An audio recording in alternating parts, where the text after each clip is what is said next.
Hello, Midofo. O koko bebre abre oho etoda unhu de omfanye. O di bia ye kelewele ni ade afono. Ye mfanye sa recipe be de pa.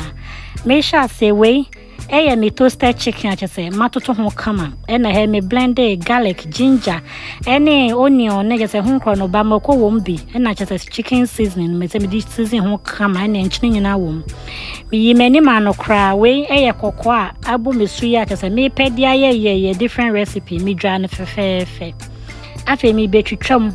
ka krowa kama. Achese ne no yes san recipe ofie kra. Etoda o man pe waduane enso pie do abonte pe no mu di amanfo nuan aye na wasesa waduane dim e bia se de ono ano na afonom te no wasan sam na the different recipe aka ho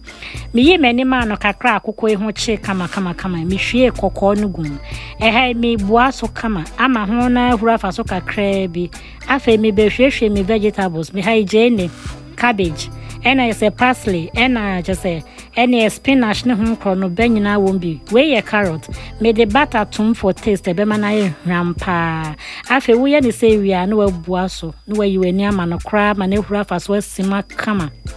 me yi mani ma na kakra ade aye fefefe ene aduane na ya kono yi aya no wa ye bia ma okunu aya no wa ye bia ma nkwala no enkwala pepe aduane we no de obekasa me kan we ubetimi edi ne sa untimi so abetimi de edi emu anas any other anything bia obetimi de edi bia obetimi de edi ene ade na ya kono wa wo hwe aduane a obi nkan cho se aduane de akono me de serve mo pa ene metwa spinach aguma garnish ne kama